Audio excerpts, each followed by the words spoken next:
Can Syracuse basketball go back on the road and secure another ACC conference victory, this time against the Seminoles of Florida State? It's your Locked On Syracuse Wednesday, and it starts right now. You are Locked On Syracuse, your daily podcast on the Syracuse Orange, part of the Locked On Podcast Network, your team every day.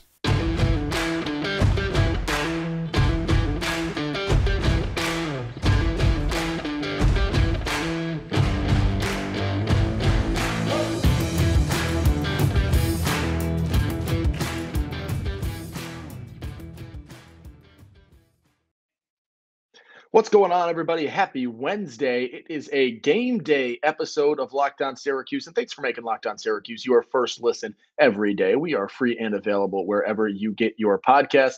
And today's episode is brought to you by FanDuel Sportsbook, the official sportsbook of Locked On. Make every moment more. Visit FanDuel.com/LockedOn today to get started. It's a game day episode, Syracuse and Florida State tonight. Syracuse going on the road for the second straight matchup. And this will be an interesting one for the Orange just because of the fact that Florida State is not good. This is not a good basketball team that Syracuse is traveling to play, which makes this loss, if it were to happen, absolutely horrendous. This is a game that you have to win, right? Everything matters right now. Syracuse has put themselves in that position, right? You're not a tournament team at this point in time. Could you pull it off? Stringing together 7 straight wins or 8 straight wins to close out the season? Probably, maybe. But right now you're playing for seeding. You're playing for ACC tournament position.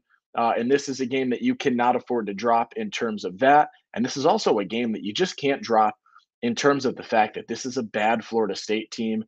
And the Orange have struggled this season. And I think a loss against Florida State would set this fan base aflame at this point in time. It's a must win, just like every game is down the stretch for Syracuse, and every game will remain for the rest of this season. You got to win any possible game, and you got to do it away, which is not easy no matter what team you are playing in the ACC.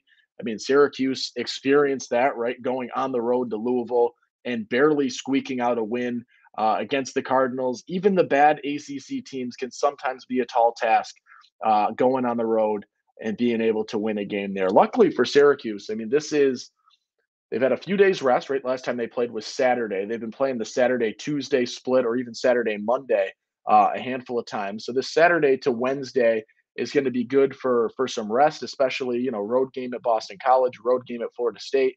Not that BC is a true hike, but it is nice to have that extra day rest that Syracuse has only had I think once so far this season in terms of getting that bonus day.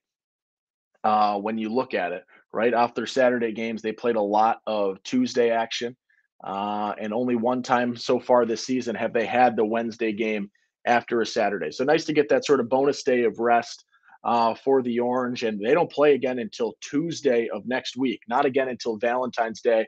So this is sort of a game for Syracuse where you go in Florida State, get yourself a win, walk out, take some rest time, figure some things out as you get to a pretty tough stretch on the docket after this Florida State game, right? You go to NC State, you host NC State and Duke, you go to Clemson, and then you go to Pitt. All 4 of those games are games that you're not expected to win, but games that would be a fun win, a big win, and good to see for this young squad for Syracuse. What does this Florida State team sort of have on the docket, or what does Syracuse have on the docket in terms of this Florida State team so far? I'm looking at this team, and there isn't a ton to really be worrisome of. They shoot the ball from 3 okay in the country. That's their stat. They get their steals 10% or 7% of possessions end with a steal for Florida State, which is a pretty interesting stat, granted how badly they've sort of performed this year. You think if you're getting steals, you're getting out in transition, things like that, you'd probably see a little bit more success, but that has not been the case for Florida State. They're 8-16 at this point in time. They have 1 win inside of the KenPom top 100, and they only have 1 win as well inside of the KenPom top 171. So their best win is against Pitt.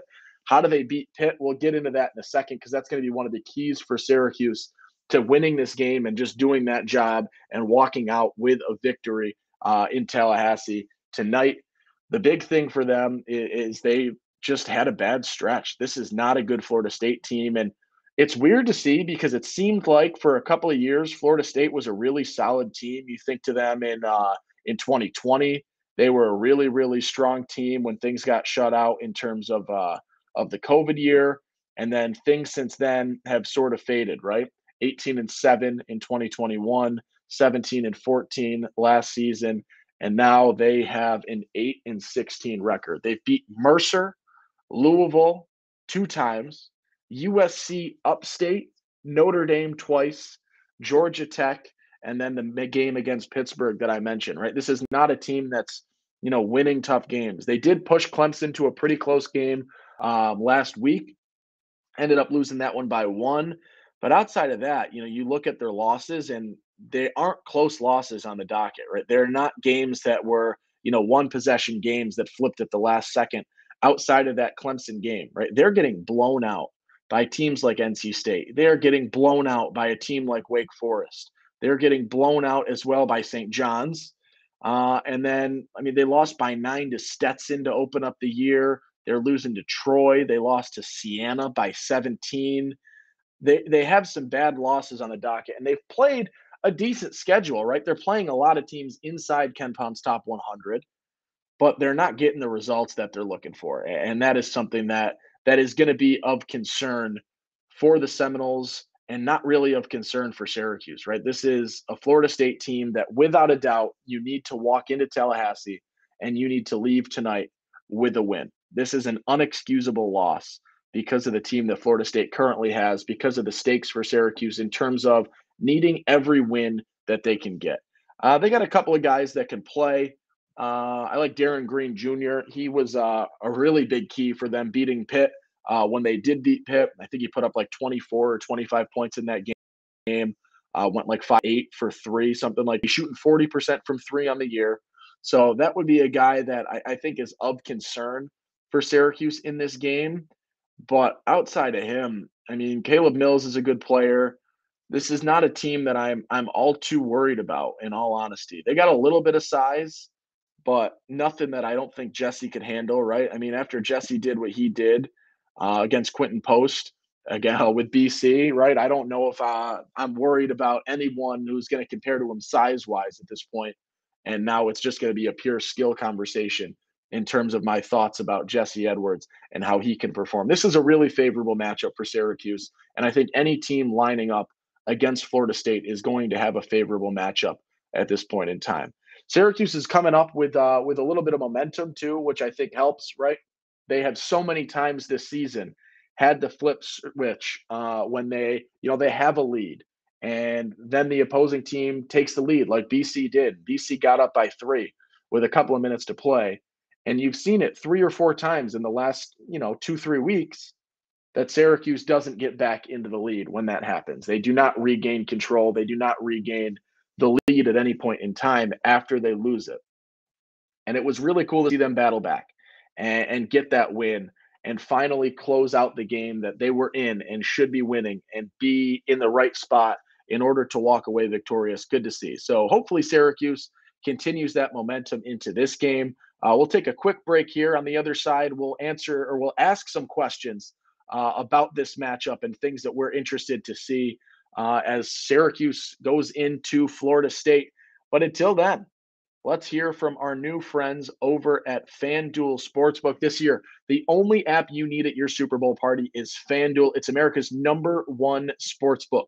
We're really excited about our new sports betting partner for Locked On because they're the #1 sportsbook in America. It's FanDuel. And if you're new to FanDuel, that's even better because they have so many great features that make betting on sports fun and easy. Download FanDuel now so you can bet Super Bowl 57 with a no-sweat first bet. You'll get up to $3,000 back in bonus bets if your first bet does not win. FanDuel lets you bet on everything from the money line to the point spread to who will score a touchdown. What is a bet that I like? I don't know if I can actually say that this is a good bet, but for whatever reason, I was having a moment the other day. Maybe I had a drink or two before I was talking about it. I did place a bet on heads. for the coin toss. I placed a bet on heads. Is that a good decision? It is a bad decision. I don't know. I will let you know when that coin gets flipped, but that is a bet that I have taken at this point in time. That's the type of fun or the chaos that you can have using the FanDuel Sportsbook app. It's safe, it's secure, it's super easy to use, and best of all, you can get paid for your winnings instantly. So join FanDuel today at fanduel.com/lockedon to claim your no sweat first bet on Super Bowl 57. That's fanduel.com/lockedon. Make every moment more with FanDuel, the official sportsbook partner of the NFL. All right. So let's get into some questions for this day. We've got some game day questions. And I think question number one, because I asked it last time, the question was, how does Jesse compete against Quentin Post? My question in this game to lead things off is, how does Jesse Edwards compete following a career day?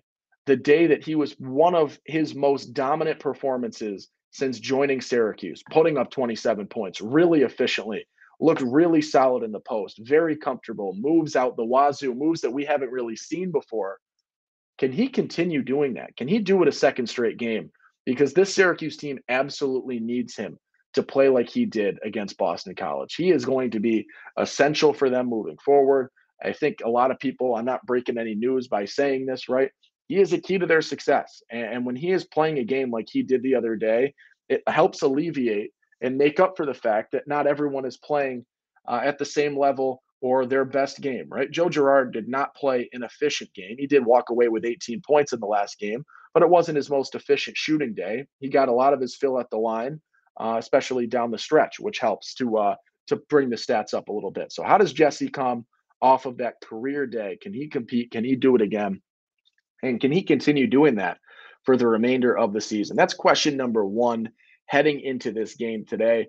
Question number two, I mean, I don't like asking this question every game, but it is a question that we continue to search for the answer for, and a question that we're wanting to figure out if there is going to be an answer or if we're just going to continue flipping coins and seeing who shows up on any given day.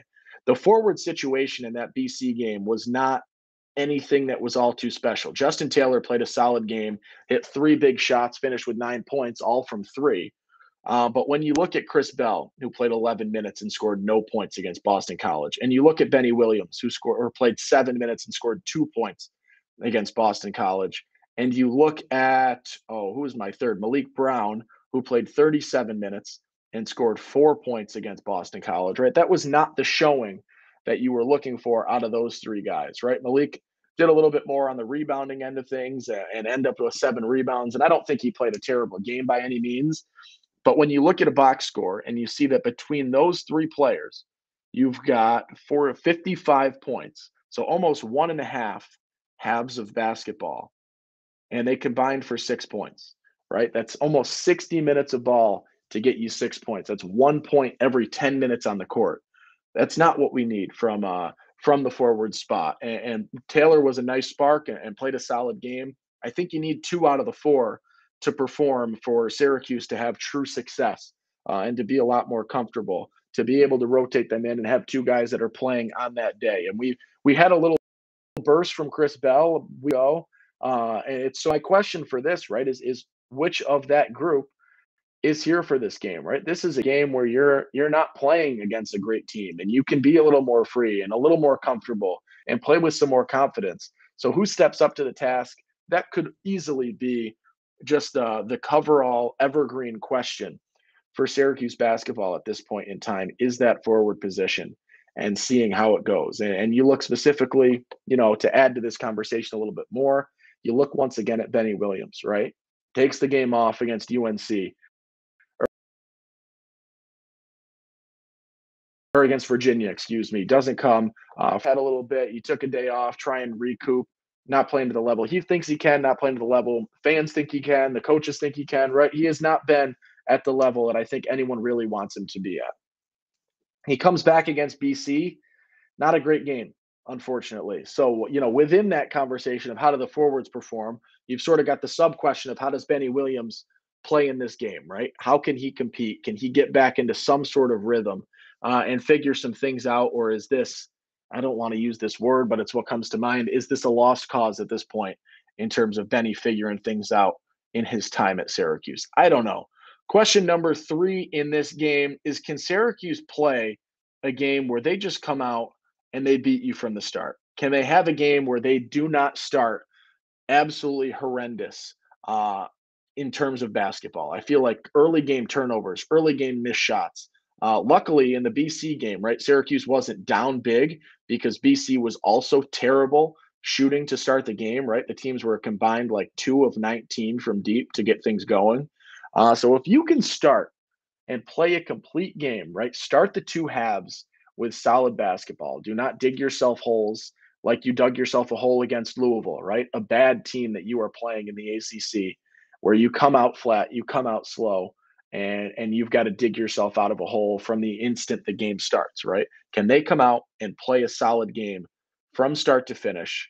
That is going to be probably the question of this game. And then my last question is, because Syracuse did an okay job with it against Boston College, right? Boston College, they shot what from three? 31% from three. So they kept them towards their season average. Florida State is a similar question, right? Florida State does not shoot the ball great from three. I think they're about 34% as a team, which is not absolutely terrible, but it's middle of the pack, and so that's something that I think helps Syracuse. Obviously, when you get a lower shooting team in terms of from three, but they can beat you, as we said. Right, there is a guy on this team in Darren Green who shoots over 40% from three, and I teased it a little bit, right, when you talk about the Pitt game and how Florida State beat Pitt. What did they do? They shot 50% from three in that basketball game. 50% as a team from three in that game against Pitt. That is why Pitt lost the basketball game. And if Syracuse loses this game tonight, that is why they lose the game. It is not because of a struggling offense. It is not because of any other reason. If Syracuse loses tonight's basketball game, it is because they did not defend the three, and Florida State got hot from three as a result. We say it all the time. Division I basketball players do not shoot 50% from three in contested shots. In order for a team to get to that level, and in order for teams that are lesser than Syracuse to win, it has to be because of poor defense most of the time, right? At the D1 level, if you give somebody an open shot, they are going to hit that shot, especially from three, especially in the ACC, things like that. People will hit threes. You need to be able to close out. That's, I always think to Joe, because Joe seems like the guy that, is the biggest defensive liability. Joe's got to be able to rotate. Joe's got to be able to close out and contest shots, because that is what is going to allow you to win. If you can contest and you can force Florida State to take tougher shots from deep, you are going to put yourself in a really, really good position to not only win by the 2.5 that I think is the projected spread at this point, but to blow this team out and walk away with a big time win. All right. I teased a little bit there. We were sort of talking about it. Let's get to our predictions and keys for this game. I sort of gave you the key there. Defend the three for Syracuse. That is essential. Do not give Florida State open shots. They will make them. No matter how bad this team is, if you let them shoot wide open threes and you let them get the ball into the wide open corner three. There's a Family Guy skit where they're playing a game and all Peter does, up corner three, up corner three, up corner three. It's a glitch in the system where you can hit the corner three every single time. Sometimes in Syracuse's rotations, that is exactly what happens. They leave the corner three open, and it just seems like bang, corner three, corner three, corner three. That is all that happens. So you've got to be able to defend the three, close out on the perimeter, rotate effectively. I don't think Florida State is a team that's going to beat you inside. If they beat you, it is going to be from deep. And for predictions, this is one that I don't want to overthink. I don't want to be crazy about it. I believe, let me double check, but FanDuel should have this line at 2.5 the last time I checked, unless it switched in the time that I have been here. You know what? I'm at school right now. Naturally, FanDuel is blocked, but the line is 2.5 the last time I checked. So we'll say 2.5. I think Syracuse wins this basketball game. I think Syracuse covers in this basketball game, and I think they can easily walk out of Tallahassee very much big time winners in this game. I nailed the last prediction. I said 8-12 against BC. That was a 9-point victory. I think I'm going to bump it up even more. I'm going to say that Syracuse wins this game by 12 to 16 points. I am very confident. This is not a Florida State team that is good. This is not a Florida State team that's playing good basketball and winning or in losing, right? They're not losing hard fought games. They are getting torched in basketball games. And I think Syracuse is in the range of teams that possesses the capabilities to do the exact same thing that has happened to Florida State pretty much every time they've lost this year, except for that Clemson game. I will say this, and I said the same thing against BC. If you don't come out and play a good basketball game, if you come out entirely flat, if you come out and do your bogus start where you let the team get up by 8 or 10 points, you are going to struggle in this game. I don't think that is what is going to happen. This is a game that Syracuse has been playing solid basketball, and we talk about it all the time that this is a team that is slowly and surely getting better. It is a very young team. They are maturing. You saw a very mature finish from Judah Mintz down the stretch against BC that you have not really seen down the stretch in big games so far this season. And the fact that everything wasn't working for him immediately in that Boston College game, and he grinded, he worked it out, and he hit some big shots and make some big plays down the stretch. That is something that is showing the growth that this team has made and the maturity that this team is starting to get. And it is cool to see. I hope Justin Taylor comes out and balls like he did because that is going to be really, really big and really, really fun to watch. I can't get over how excited I am for him as a player, given the small stretches of really good basketball he's played. I think he's got so much potential, and I cannot wait to see what happens with him because that is just like that is one more time, right? A young player who had his flash early on in keeping Syracuse competitive, and it didn't work. They fell short in that game still, but he had it, and he's continuing to get there. And I think he's developing a little bit more consistency, and he's shooting the ball at a decent clip at this point in time. I was really worried in terms of volume and things like that, but when you look at his numbers, shooting 44% from three, and it's not the biggest of sample sizes, but he's taken 50 plus threes, and he's shooting 44% from deep. And you know what that is nationally? It's the 60th best clip in the country. He has been very effective from three, and I think that's a lot as of late as well. But it's really cool to see. So I'm glad. I hope that continues. The prediction is going to be a big time Syracuse win. I think I said 12 to 16 points.